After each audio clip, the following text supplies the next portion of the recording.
that lane in one way or the other. The Granger, though, again, a lot more like bursty in a sense. So if Team Falcons want to really get a bit of a lead here, they gotta try and get so many ganks over to the Granger. The reason I kind of don't like it, we already saw a Granger earlier, and we saw the amount of damage that he did, which is not really. And no one else from the team really has damage. Ladies and gentlemen, this is going to be the third game of the day. It's going to be Falcon going up against Team Liquid. This time, this is for the 1-0 bracket.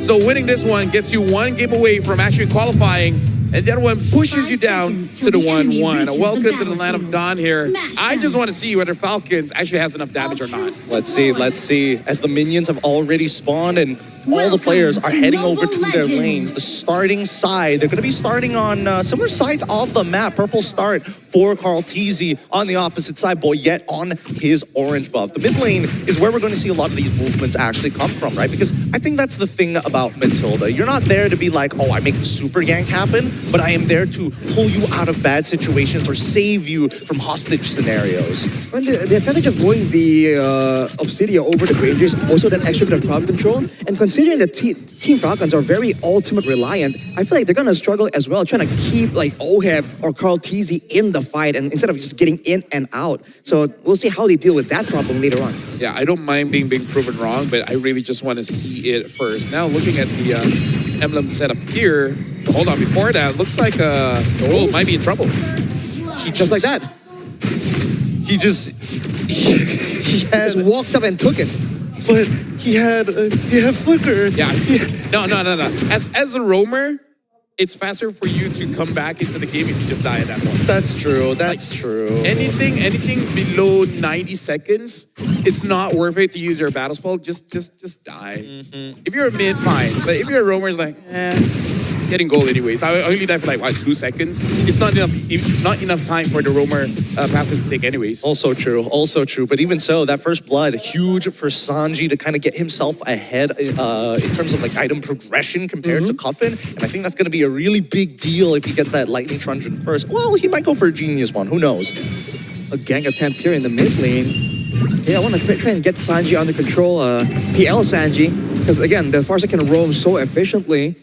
And right now, at level 4, which team really has the advantage? Because in a continuous fight, I feel like TL might actually do okay. Sanford already using the flicker, and I feel like with Akai, you're more favored around the turtle. Because hold on, Sanji doing a lot of damage on Sanford. Yeah, they should just go for this kill onto Sanford so far. The Revitalize from JP saves his life. He's buying a little bit of time, doesn't get his passive off.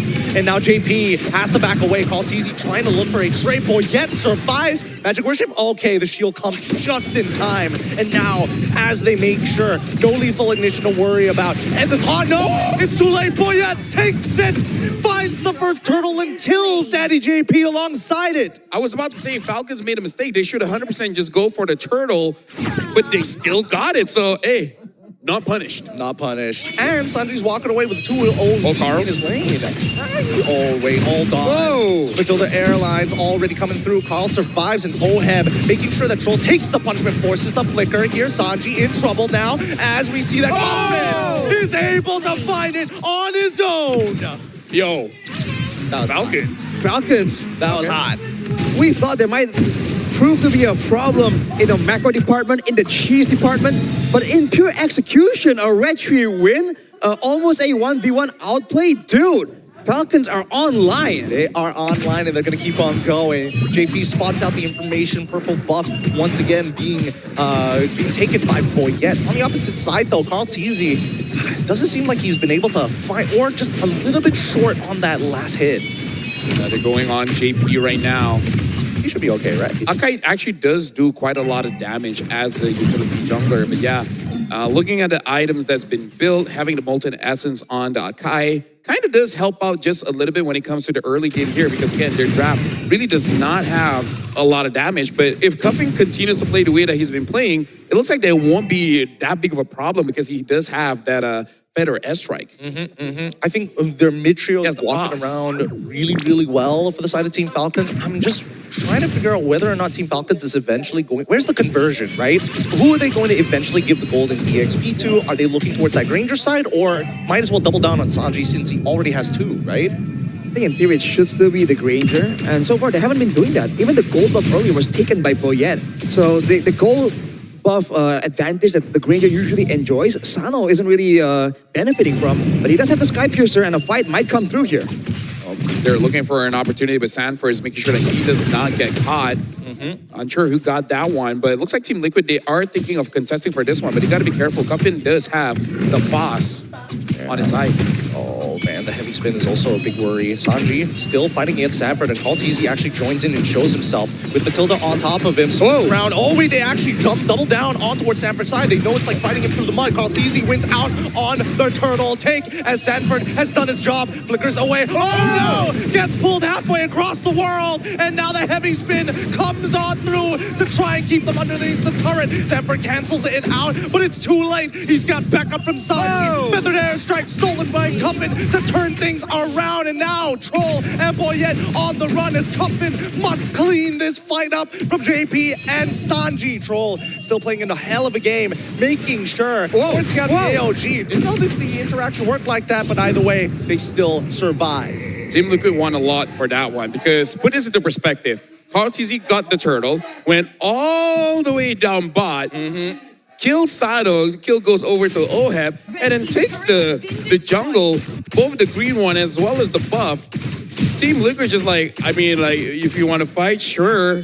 Carl's just farming up. He's farming hard. And I think the best part about why Team Liquid's won hold on Feather Dash is already coming out to the turret, making sure that Daddy JP is going to be able to get out scot-free. He doesn't have his AOG back up yet.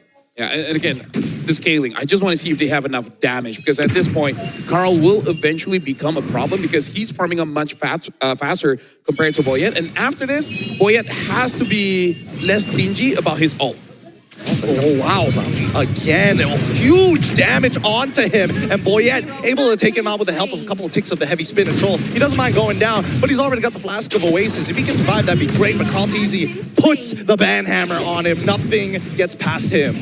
But there's some moves here from Team Falcons to try and throw a curveball, try and get something. But overall, Team Liquid, even if they don't really have the kill advantage right now, because of how efficiently they're rotating around the map and leaving fights, they don't mind seemingly losing the fight a little bit if it means they get greater benefits afterwards through farms, through rotations. And you can see the advantage 2K. Yeah, right now for Team Falcons, they can do something here if they can get a cash. The question is who they're going to cash, because Troll so far has been very proactive and Carl just keep taking all this farm. Team Liquid, they're pretty okay with the movements going up against Team Falcons here. Yep, I think they figured out that Team Liquid has figured out what Falcons, how they want to rotate, and they're doing it consistently, which is great, because now that Team Liquid has adjusted and Feather Airstrike already out to put Sano out of the fight, he's not going to be coming back in here. Oh, loses 50% of his HP to the Flask of Oasis, does trigger, and now Sanford is holding on to 3 members as Oheb is blasted down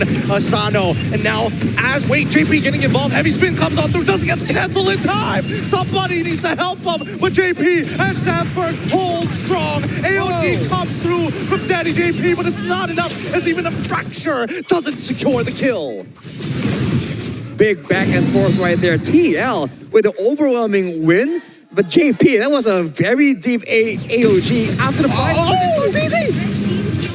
Oh my god, what do you even do against that? And now Sanji in the Thunder form doesn't even get enough hits to actually get his ult off. Sanji walks away for free. Yeah, Sanji just played fair by staying inside of the terrain. You can't hop over the terrain. Yeah, it's like can you hit a wall?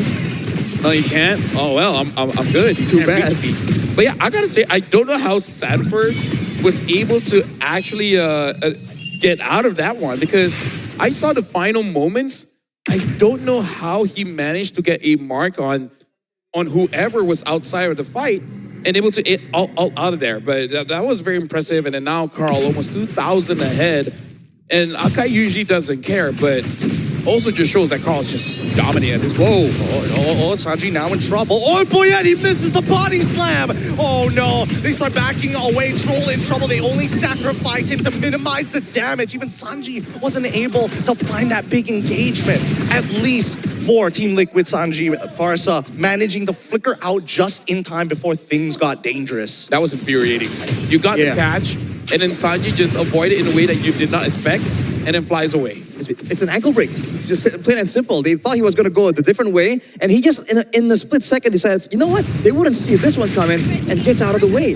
Now with the Blood Wings, it's going to be a lot more difficult for Team Falcons to catch him as well. And look at the structural advantage, man. TL have so many ways to rotate. Oh, AOG finally coming in between the mid 2 and 3. They go even further as Troll's trying to sustain, making sure that Boyette lives. Fortunately, with Sano in the back, he is just cutting the front line forward and forward and forward as JP walks back in with the help of Stanford, and they manage to take out Matilda. Oheb comes through with a blazing duet 2, and that's just going to be enough to set them back to square one. Again, where's the damage?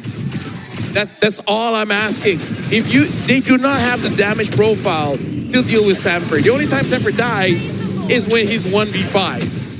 Well, they've been trying to skirt around that by jumping on Sanji, jumping on Oheb, and making sure that they have all the time in the world to deal with Sanford. But the thing is, now Sanji is just surviving again and again. Team Falcons has shown their hands so early on. The Matilda Akai combo, the TL is seeing it coming from a mile away, but look at this! Oh my god, they found another one. A heavy spin right on top of Oheb. He is just taking it all, the blazing duet through it all! Let's the Filipino sniper live through death itself! Unstoppable as an engagement comes in from Sanji's side. He's looking to alter things in the present. Double kill coming in from Sano. Hopefully he doesn't get reset here. They need to find another time to fight. I'm sorry for kicking a dead horse, but that's all the proof I need that they do not have enough damage. You caught the Claude. He just ults and literally stands there doing nothing. He healed up. Yeah, that's how strong the revamped Fire Emblem is. Instead of giving Spell Vamp, it gives the hybrid lifesteal, and Claude just loves that. He loves it. The buff towards Demon Hunter Sword as well. A lot of heal. Way too much healing. So ridiculous. It's so ridiculous. And now they're going for even more. Oheb is playing on a tightrope. Same goes for Carl Teasy. Both of them. Oh my goodness. He knew it was going to come, and he baits it out of Boyette. Oheb, he's going to try one more time. He's trying to get a reaction out of them every single time he BMIs out of there. This tightrope act, it's got to play a huge mental strain on Team Falcons. You see that, and now if you're Team Falcons, every single time you see an opportunity, it's in the back of your mind. What if this is a bait? What if they're just waiting for me to waste my resources? And that's the last thing you want to have happen against a team like TL, dude. They will outmaneuver you mentally, and they're still going for a bit of a siege here. Yeah, right now, Team Liquid, they're going to hold on. They're jumping on Sano. I mean, they try, but Sano manages to flicker out and cut enough distance. Boyette is looking at that mid tier 1, and Sanford, he's finally down. Team Liquid took a risk, and it did not work out in their favor. Team Falcons bought themselves an extra 4 minutes. The way that Sanford is playing is basically like, I know I'm not going to get MVP, so I'm just going to buy time and you guys get something. I wonder if that was intentional, because he drew everyone. They saw the AOG along with the, with Sanford walking into the base, and on the bottom side, that's just called easy, getting that far side base tower for free. That could have been intentional. It's a micro adjustment from Boyette specifically, right? Because if Boyette joined that top side, they would have lost their mid inhibitor almost straight away. So again, it's all about that push and pull. And I think that Liquid is just more aware. But Team Falcons, they're slowly getting it. They're like, okay, these are the signals that they're looking for as well. Yeah, Sanji knows Boyette is there. Yep, there you go. There you go. At this point, it's not even surprising. It's not. It's telegraphed so hard. At this point, Sanji's emailing into them. Man, dude. They even like forced the flicker from Team Falcons themselves. Look at Cartesi positioned to go for an assassination. They actually make it work. I mean, Sanford start baiting, and now the AOG into the back. They catch Sano initially. Cartesi's at least able to find one, but Sanji on the opposite end, outmaneuvered by Cartesi. Oheb now just slowly gunning away at Boyette. He can go forward and blazing duet as well. Flickers forward, locks himself in the corner, gets back out because Sano didn't react in time. Even if it did not enough damage, I really do not like this Granger against this kind of lineup coming in from Team Liquid. Now 10k ahead, and Sanji's just showing Cuffin. You know, like, oh, you curled me, that was cute, now I'm gonna do it to you. Stolen. Once again, stolen feather airstrike, just buying them some time. Precious seconds as another wave is about to crash. They want to deal with the top side, and they don't mind the wave pushing in from bottom. Well, right now, the feather airstrike trying to zone them away. Carl's gonna be careful. And Sanji, I guess the late game is probably the weakest point for Sora, because you don't have enough damage to execute like 1v1, and you don't have enough sustain to actually get everyone. Oh, hold on, Boyet misses it. I mean, he tries with a heavy spin to kind of buy some time, disrupt the upcoming waves. They know that the Lord is coming, and they know for a fact that the top team tier 3 is going to fall. JP with the AOG already down. They're still waiting. Boyet, he does not have his ult just yet. Cuffin with the Stolen Feathered Airstrike will try and buy some time. Sanji himself responds with his own artillery. The waves are being managed very well as Team Falcons have no inhibitors, and now Sanford gets into the middle of the fight. Engagement coming in from the side of Sanji, only finds 2. It's not enough as JP takes him out, and now the rest of the Falcons are forced underneath as we see Team Liquid close out the game. GG, well played. Congratulations to Team Liquid. And again, this is expected. But we gotta say, Team Falcons put up a very strong fight. But as predicted, this kind of draft, with all the patch changes, just does not deal enough damage. Cuffin tried his very best to deal the damage, and he did quite well. But you know that for Team Liquid, this is probably the easiest game for them to choose their target.